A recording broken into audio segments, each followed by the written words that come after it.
Just minutes ago, reports surfaced that Canada has flat out rejected what is being called Donald Trump's final offer in a high stakes negotiation over trade and strategic resources. And the reaction? Furious, explosive, and totally unprecedented for a former U.S. president. What started as routine discussions between North American neighbors has now escalated into a geopolitical showdown unfolding live, with the world watching. According to sources, Trump personally authored an ultimatum demanding Canadian concessions on trade, energy, and resource pricing. The rejection wasn't a polite no, it was a strategic refusal backed by Ottawa's top negotiators, signaling that Canada would not bow to pressure, even from the most powerful political figure in U.S. history. Trump's response was immediate, a flurry of posts on Truth Social, calling the Canadian government weak, unreliable, and accusing them of disrespecting the United States. The posts quickly escalated, moving from criticism to threats, implying consequences for Canada's future trade relationships and economic positioning. Within minutes, global markets began reacting. Analysts are already calling this one of the most tense U.S. Canada interactions in decades. Trump's meltdown is not just political theater. This is a demonstration of how his personal style, unfiltered, impulsive, and dramatic, can now influence international relations in real time. His followers are amplifying the outrage, Canadian officials are responding cautiously, and U.S. lawmakers are scrambling to assess the potential fallout. What makes this moment compelling isn't just Trump's fury, it's the stakes involved. Energy markets, trade agreements, and diplomatic relations hang in the balance, and as the story unfolds, you'll see why this isn't just another political drama. It could reshape North American policy and alliances, and the fallout may ripple across the globe. The details of Trump's final offer are both specific and audacious. Reports indicate he demanded significant concessions from Canada, including favorable pricing on natural resources, accelerated trade terms benefiting U.S. energy exports, and strategic cooperation in areas of military logistics. It was framed as a win-win for North America, but critics say the terms were heavily tilted in the U.S.'s favor. Canada's rejection, however, wasn't impulsive. Ottawa's officials spent hours analyzing the proposals, weighing political, economic, and legal ramifications.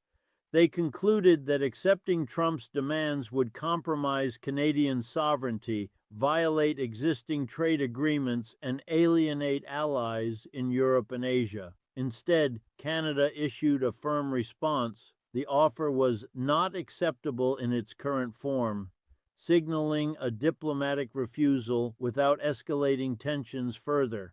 Trump's reaction was explosive. According to insiders monitoring Truth Social, his posts immediately labeled Canada's government as disrespectful and weak, suggesting that their refusal would have consequences for future U.S. relations. He invoked phrases implying strategic retaliation, sparking alarm among international observers. Markets reacted to the uncertainty, energy futures fluctuated, and investors around the globe watched Washington and Ottawa with concern. For viewers, this is not abstract policy. It's a story of confrontation, brinkmanship, and political theater. The tension is immediate. A world leader publicly insulted by a former president while economic systems respond in real time. It creates a narrative that is both urgent and suspenseful, with real-world stakes that viewers can feel. As news of the rejection spread, Trump's social media activity became a wildfire of fury. Posts escalated in tone, moving from criticism to threats. He accused Canadian leaders of undermining the United States and questioned their loyalty to North American interests. Phrases like, "Americans will not tolerate betrayal," and "Patriots know what must be done," were posted alongside direct attacks on key Canadian officials. This kind of rhetoric is alarming because it blurs lines between political criticism and implied retaliation. Experts note that Trump's language, amplified by millions of followers, has real-world consequences. Global markets, diplomatic channels, and even public sentiment in Canada are reacting almost immediately. Staffers monitoring the situation report that U.S. lawmakers are now engaged in crisis discussions. Senators and representatives are weighing whether Trump's posts could trigger violations of international law, including threats to a sovereign nation, or risk destabilizing trade and energy security. Legal and diplomatic teams are advising caution while assessing whether Trump's actions, though made on social media, carry political and economic consequences. For the audience, this section ratchets up the drama. It combines unpredictability, stakes, and real-world impact into a narrative that is impossible to ignore. Every post, every reaction, every market fluctuation is part of the story, and viewers are drawn in because the stakes are immediate, high, and unpredictable. Trump's aggressive style with Canada is not entirely new. Throughout his presidency, he has repeatedly used threats and ultimatums in trade negotiations. Think back to the U.S. Canada steel and aluminum tariffs or NAFTA renegotiations. Trump's approach has always combined public pressure, personal attacks, and social media amplification to extract concessions. However, today's interaction differs in intensity and immediacy. Unlike during his presidency, Trump no longer holds office, yet his influence over U.S. policy and international relations remains significant. Canada's rejection underscores a critical shift. Foreign governments are willing to resist the demands of a figure who once held the most powerful office in the world, challenging Trump's perception of leverage. For the audience, this section provides context. This isn't just a single confrontation. It's part of a historical pattern of Trump's negotiation style, combined with the unprecedented reality that he now operates outside formal government channels, relying on personal influence, social media, and spectacle to assert power. It highlights both his audacity and the limitations of influence in a modern, interconnected world. Trump's furious reaction to Canada's rejection didn't stay confined to social media. It immediately rippled through U.S. political circles. Lawmakers on both sides of the aisle are now assessing the potential consequences of a former president publicly attacking a sovereign ally while insinuating threats and economic retaliation. Some Republican senators are quietly concerned that Trump's rhetoric could undermine ongoing trade discussions, damage U.S. Canada relations, and destabilize key energy markets. Democrats, meanwhile, are seizing on the moment as a political opportunity, highlighting the unpredictability of Trump's approach and framing him as a figure whose impulsive actions jeopardize international stability. Within Congress, calls for hearings and formal statements are beginning to circulate. Legislators are asking how much influence should a former president wield over foreign policy, especially when his actions could provoke retaliation or economic uncertainty. This is also sparking internal Republican tension. Trump's base continues to support him unwaveringly, praising his tough stance against Canada and lauding him for standing up for American interests. At the same time, moderates and foreign policy experts within the party worry that the aggressive tone threatens long-term strategic alliances and could embroil the U.S. in unnecessary conflicts. The stakes are enormous. Canada is the United States' largest trading partner for energy and goods. Any escalation or misunderstanding could affect millions of jobs, disrupt supply chains, and destabilize global energy prices. Lawmakers are realizing that Trump's social media-driven diplomacy bypasses established channels, creating chaos for officials who are trying to maintain structured, negotiated solutions.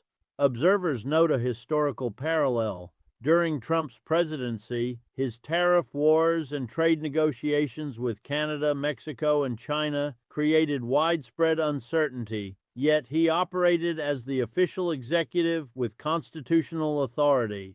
Today, his influence comes from personal charisma, loyal followers, and social media amplification, creating a situation where political and economic institutions are reacting to threats from someone no longer in office. For the audience, this section underscores the domestic political stakes. Congressional tensions, party fractures, and partisan calculations create suspense and intrigue, drawing viewers deeper into the story.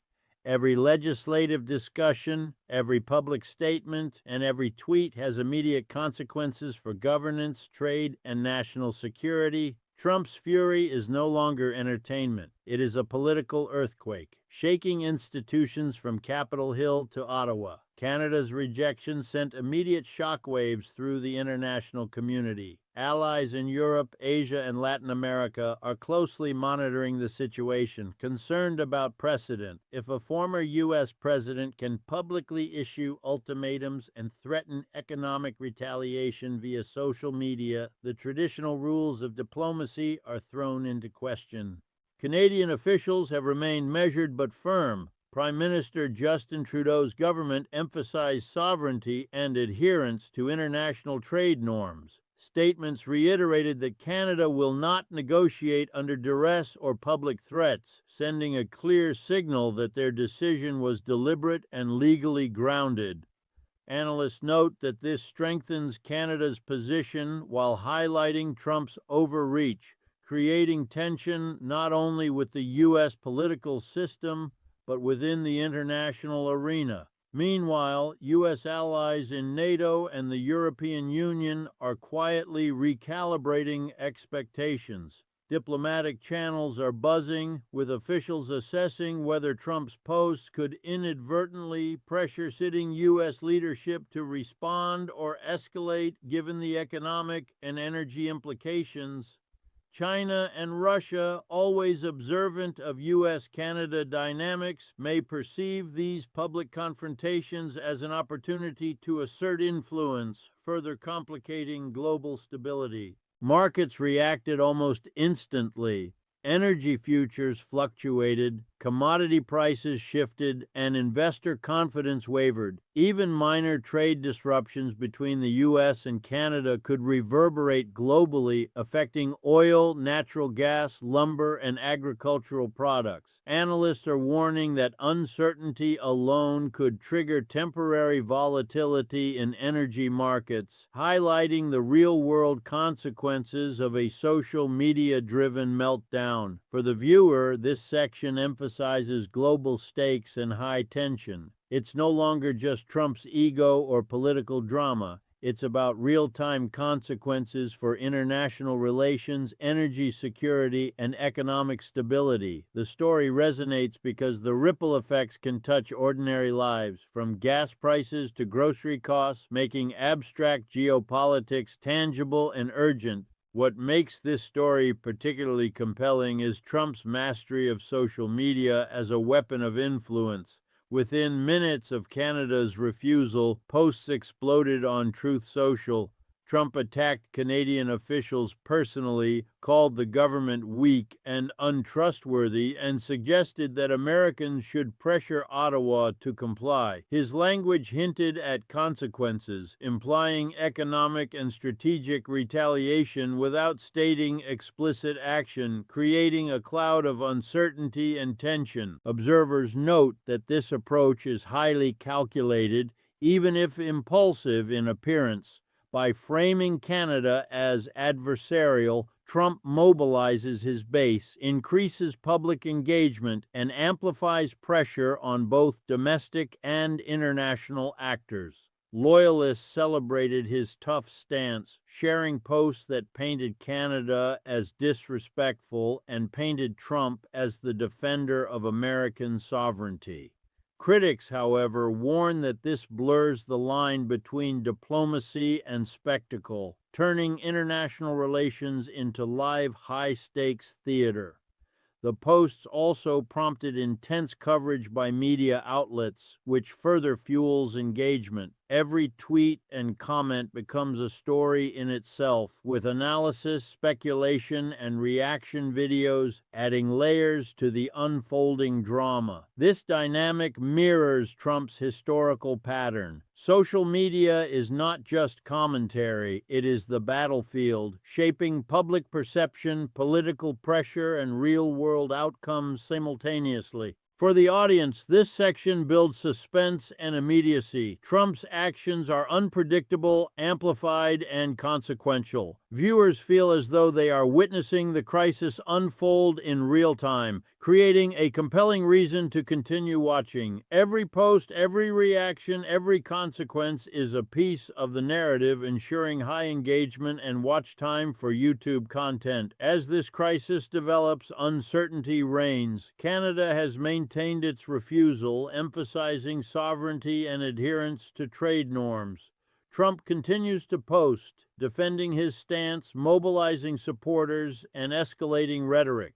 The ripple effects are vast. Congressional leaders in the U.S. debate strategy, energy and commodity markets respond to uncertainty, and international diplomats monitor closely for shifts in alliances or trade patterns. The story is about more than a single negotiation. It is a test of diplomacy, governance, and global stability, driven by the impulsive fury of a former president who commands a large, loyal following. The stakes are high, immediate, and global. Ordinary citizens watching this unfold witness not just a personality clash, but the very mechanics of international power and the fragility of established norms. For viewers, this narrative blends real-world consequences, suspense, and moral stakes. The tension is tangible. Will Canada hold firm? Will Trump escalate further? Could markets or energy supplies be affected? Every moment adds to the narrative, creating a story that is not only informative, but riveting, emotional, and impossible to ignore. The takeaway is clear. Trump's furious reaction to Canada's rejection is not just political theater, it is a high-stakes geopolitical event, a domestic political headache, and a dramatic story that underscores the unpredictable consequences of social media-driven diplomacy in the modern era. For audiences, this is real-time drama at the intersection of politics, international relations, and personal ego, a story designed to grip attention and provoke discussion.